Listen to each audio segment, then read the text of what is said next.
All right, today we're going to talk a little bit about color and selective color inside of Photoshop. So, last week we did a lot of stuff about making selections and things like that to build some of those tools that we're going to need, because we're still going to need those. Just we're not going to be necessarily combining pictures like we did last week, where we cut something out and put it into a new background. But what we want to be is be able to start doing things selectively inside of Photoshop, so we can just control the color in one area versus the other. So we'll still use some of our selection tools to do that, but we'll be looking at several different tools along the way that's going to give us some of the skills that we need. All right, so let's go ahead and jump inside of PhotoP, and I'm just going to go File and Open. We're going to be focusing on just keeping one picture, but doing some things to manipulate the colors within there. So a lot of the work that we're going to be doing today is going to be in this little button here. So this one right here, if we hover over it, it says New Adjustment Layer. And so new adjustment layers are ways that we can affect the picture overall or selectively, but it does it in a non-destructive way, right? In the very beginning, we talked about everything we want to do is non-destructive. I don't want to do something to a picture that later can't be undone. Right, so let me just demonstrate that really quick. So let's look at a destructive version versus a non-destructive version. So the first thing, these choices are the same, right? So if I go here, these are going to be our options. Things like color fill, gradient, levels, brightness, curve, exposure, hue saturation, black and white, photo filters, invert, polarize, right? There's all sorts of choices in there. So we have these same choices up here underneath image and then adjustments. And you'll notice they're the same ones there, right? So the easiest one to demonstrate is probably levels. So if we click here on levels, now typically I'll only use levels really to set like the highlight and the shadow in a picture, especially if I was going to print.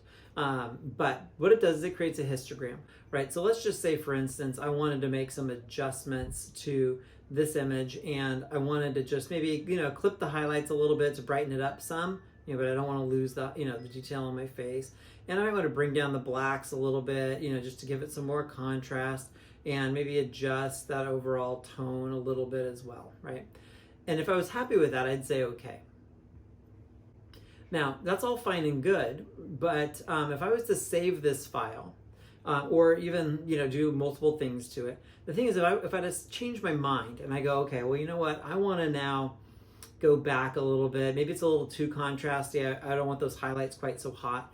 If I go back in and I say image, adjustments, and levels, notice there's all of these things missing out of my histogram. So basically what Photoshop has done is when it compressed and brought in those highlights and it moved the slider in the middle, it's thrown out a significant amount of information.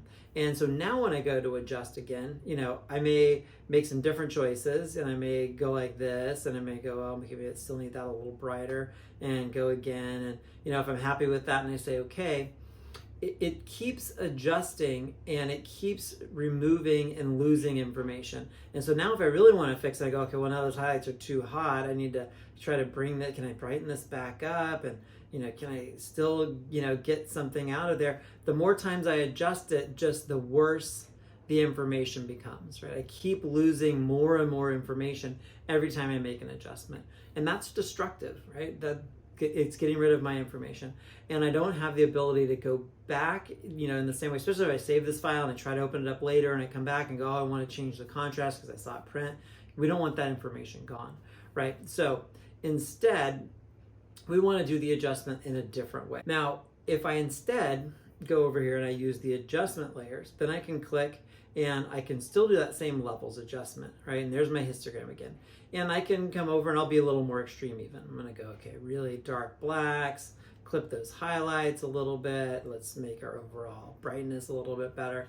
And, I'll go ahead and click out of there. Let's see if I go there. So, I've made that adjustment, right? Now, if I save the file, let's even say I've saved it. File, save as PSD. So now I've got a different version of it, right? And so now it's been updated here. And even if I close it, let's see if I close it and I go File, Open, and this time it's going to be in my downloads and it'll be number 1. So if I reopen that file, right, same changes, nothing's different. That was the one that I did before, and this is the one I just did. The difference is if I double click levels, notice even though my sliders have been moved, no information has been lost, right? And even though I've closed it and saved it and moved it, and reopened it, all the information is still there. So I can go and say, oh, well, instead, let's bring this back down. That was just too extreme, and maybe I can bring this back up, and I can adjust that. And however it is that I want to make those adjustments, I can go ahead and do that. And the adjustments aren't permanent, right? They are just temporary. Every time I come back in here and I double click, all of my information is there. So that is why it's called non-destructive, right? Everything I do, there's still my original file here, which contains all of the information. All the changes are in this adjustment layer that's above. So it's a really powerful way to work. The other great thing about using an adjustment layer is that the adjustment layer comes with it already, this little thing here, which is called a layer mask. So this one is my levels adjustment. This is the mask. So when we think of layer masks, which we've talked about them a little bit when we did our selections, when we would make a layer mask, or we would do that, it creates this black and white, right? The black and white is saying if it's black, it's going to conceal that part of change or that picture or those pixels from the overall file. If it's white, it reveals, right? White reveals, black conceals. So I might decide that, yeah, I think that it really helped the color in the sky and things here, but maybe I don't love what it did to my face, right? Maybe it's a little bit too contrasty for there. So what I can do now, it's really important. I can't do anything to this, especially if it's not a pixels, it's just a levels. I can't adjust this, but I can click on the white here. And then I can come over here and grab my brush tool, or I can hit B on the keyboard. That'll bring up the brushes. And you might want to check my brush size and hardness. So in this case, I don't want it to be 100% hard. I want there to be some softness. So I'm going to bring that down significantly. That'll create a softer edge to it so it blends a little bit better. And then the other thing that I can do is I want to check my colors here. It might every once in a while be a good idea to hit D on the keyboard or on that little D button there. That'll reset it to default, just in case like I made this a medium, like a dark gray and not black, then it may not work in the same way. So if I hit D every once in a while on the keyboard, that just resets it to default, which is 100% white, 100% black. And then I'm going to use the X key, or there's a little button right here that says, switch those two. So I just use X on the keyboard, that then toggles those two. So I want to be painting with black because I want to hide some of this change. And so I'm going to go ahead and make a bigger brush here, and I'm going to go ahead and zoom in a little bit, Command plus on the keyboard. And again, if you're on a PC, instead of Command, it's Control. And let's make our brush bigger. So I'm just going to do bracket key, right or left. So right to make it bigger, left to make it smaller. And so then what I can do is I can then start to paint away some of that contrast and color change. And I could do it to my whole face and my hair. I could do it to the beard. I can do it to whatever. And to move, I'm using the space bar to move those. And I can kind of paint it in here, and clean up those parts. And I'm not having to make a great selection this time right now. I'm just kind of painting it in, right?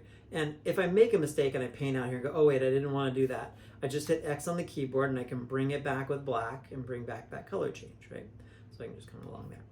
And this, because of the way we're doing it right now, it doesn't have to be perfect. And we can see over here, there's maybe, like if I look closely at this, there's like a little bit of white in here. So I may want to repaint in this area just a little bit and just make sure that, X, make sure that it's nice and solid so that it doesn't have any color change that's happening in those areas down there.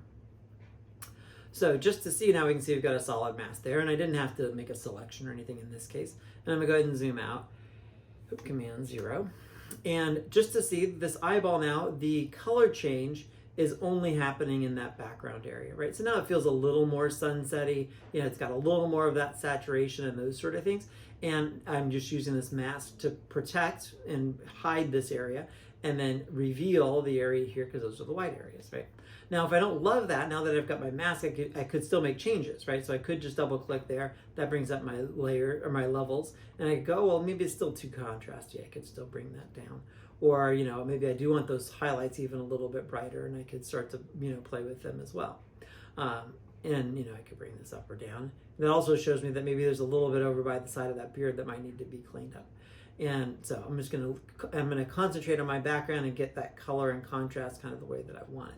And then if I need to fix the mask, I can always click here. I've still got brush as my tool, and I can come in here and kind of lightly bring out that part here so that it's not leaking into that side area. So that's one of the ways that we can work with it, right? Now, levels is just one of many ways that we can do an adjustment. Another thing that we might want to do is, let's say like, well, now this blue is a little bit punchy. Maybe it like competes with the blue over here. So I could go in and decide, well, I'm going to do something about that blue. So I might use a different one. I might come over here and say, I want to do, let's say hue and saturation. Let's try it this way.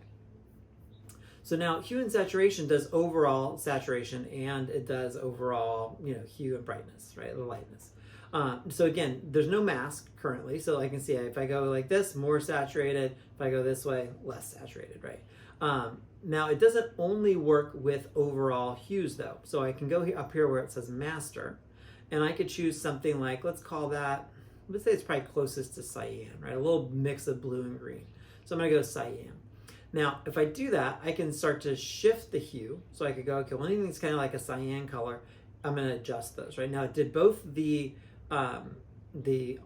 bookshelf ottoman-y thing, but it also did the sky, right? I can make it more green, right, or blue, right? So I can shift that hue. So let's see, what would maybe make sense to give it some separation from the sky? Let's maybe make it more of a yellow, right? That way the sky will stand out as more of a blue. Now, it did affect this area as well, and it also is affecting my skin tone, right? So what I'm going to have to do then is start to play with the layer mask again, right? So if I come over here on my layer mask, now if I don't want it to affect everything, I can switch this to black, right? So black is my foreground color. So if I hold down the Option key, sometimes I forget which one this is. So let's start with Option or Alt and delete. That fills with black. Okay, so I remembered right this time. So if I did Command or Control and delete, it would fill with white, right? So one does foreground, one does background, but foreground is the Alt or Option key, so delete, that fills with black. So now all of that color change that I just made previously is now being hidden, right? So if I want, I can actually go in and, again, selectively, I can either try painting or I could make a selection. So let's start with painting. Since really in this bottom area over here, the only thing that's blue in this whole area is the ottoman, right? So I'm going to hit X on the keyboard again to switch those colors, because since my whole layer is now black, I need white. So I'm going to switch those colors, and I can just paint in this area here. And wherever I paint, wherever there is a color that is cyan, it's going to go ahead and it's going to replace it with that yellow, right? And it doesn't really matter that I'm not making a selection through there, because doesn't really matter, because I'm painting and the only things that it's affecting is the things that are the cyan. Everything else in that area isn't cyan. And so now my sky is still blue, but then the ottoman is now yellow. And now that I've got that selection, I might decide, well, maybe it's too bright, right? Maybe it's still pulling some of my attention over there. I could go into lightness and I could bring it down, right? And I still have that same selection. And again, it's still just working in the cyan, so it shouldn't really be affecting much in those other areas. And again, I can see if I go like that, that's what it used to look like.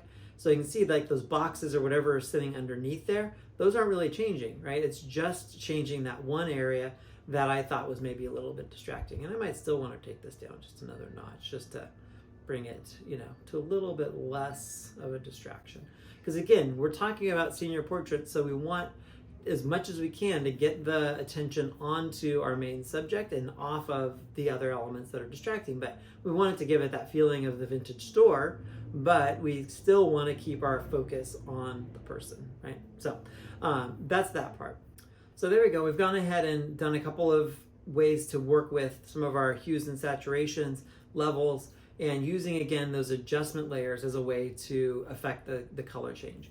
And again, when we do that, it's a non-destructive way of doing it, and it's also a way to do it where it doesn't have to be the whole picture, right? If we just did it as the adjustments, it would be the whole picture, and there's not a way to affect only a small area of change.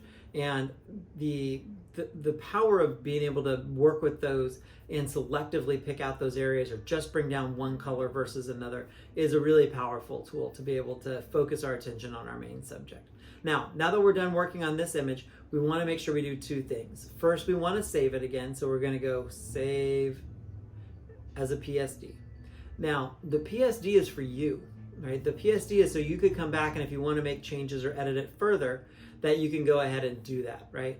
But for me, what I need the JPEG image. If you're going to turn it into Canvas, or you're going to post it on a website, or you're going to do anything else with it, you need a JPEG, right? So don't forget the final step: file and export as, and export as a JPEG. I would always make that the highest possible, and make sure that your quality is at 100%, and then go ahead and say save, and then turn that JPEG image in to me. All right. So that's how we're going to affect color change selectively. And we're going to look at a few other ways to also do ways of adjusting color just as individual tutorials.